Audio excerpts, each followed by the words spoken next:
আলাইকুম সবাইকে, কেমন আছেন সবাই? আশা করি সকলে ভালো আছেন। ভিউয়ার্স, আজকে নিয়ে এলাম নতুন একটি রেসিপি, সেটি হলো ইজি ঝাল ডিমের কারি রেসিপিটির জন্য কী কী উপকরণ লাগবে তা আপনাদেরকে দেখিয়ে দিচ্ছি। এর আগে একটি কথা বলতে চাই, যারা আমার চ্যানেলটি এখনও সাবস্ক্রাইব করেনি প্লিজ কুক উইথ রুশ চ্যানেলটি সাবস্ক্রাইব করবেন। যারা করছেন তাদেরকে অসংখ্য ধন্যবাদ। ভিউয়ার্স, ডিম কারির জন্য কী কী উপকরণ লাগবে তা আমি আপনাদেরকে দেখিয়ে দিচ্ছি।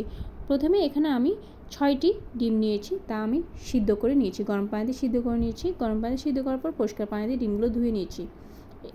ধোয়ার পর এর মধ্যে আমি দিয়ে দিব 1 চা চামচ পরিমাণ মরিচের গুঁড়া, 1 চা চামচ পরিমাণ লবণ এবং হালকা একটু সরিষার তেল দিয়ে ডিমের মধ্যে উপকরণগুলো ভালোভাবে মিক্স করে নিতে হবে। দেখতে পাচ্ছেন ভালোভাবে মিক্স করে নিচ্ছি। মিক্স হয়ে গেল। এর মধ্যে চুলায় আমি একটি পাত্র বসাবো।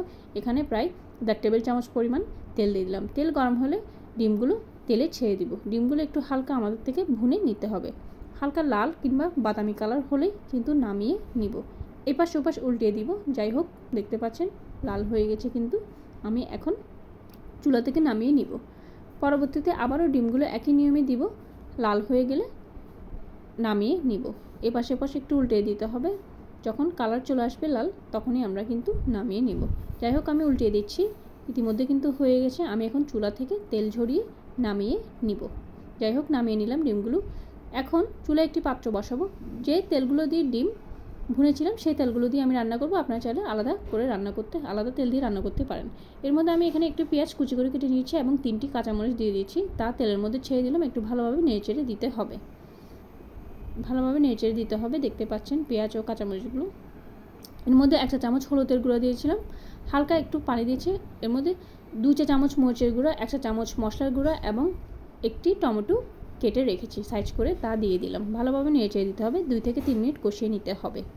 এর মধ্যে যে ডিমগুলো তেলে ভুনেছিলাম সেগুলোও কিন্তু দিয়ে দিলাম। ভালোভাবে একটু নাড়তে চাড়তে হবে, ভালোভাবে মিশিয়ে নিতে হবে। চুলার আঁচ প্রথম 5 মিনিট আমি বড় করে রাখছি।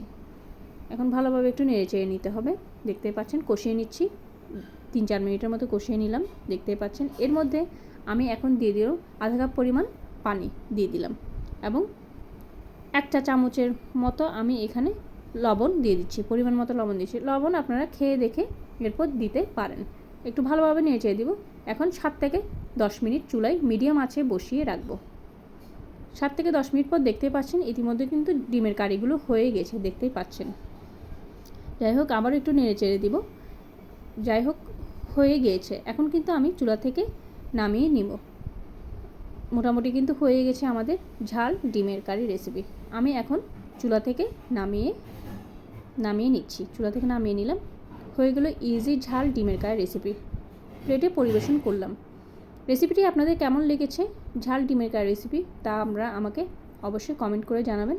এবং নতুন নতুন রেসিপির ভিডিও পেতে আমার চ্যানেল কুক উইথ রুশ চ্যানেলটি অবশ্যই সাবস্ক্রাইব করবেন। সাবস্ক্রাইব করতে কিন্তু ভুলবেন না। যারা করেছেন তাদেরকে অসংখ্য ধন্যবাদ। আপনাদের সাথে দেখা হবে নতুন কোনো রেসিপির ভিডিও নিয়ে। ততক্ষণ পর্যন্ত সবাই আপনারা ভালো থাকবেন, সুস্থ থাকবেন এবং আপনারা কীরকম ভিডিও চান তা আমাকে অবশ্যই কমেন্ট করে জানাবেন। দেখা হবে নতুন কোনো ভিডিওতে। ভালো থাকবেন সবাই। আল্লাহ হাফেজ।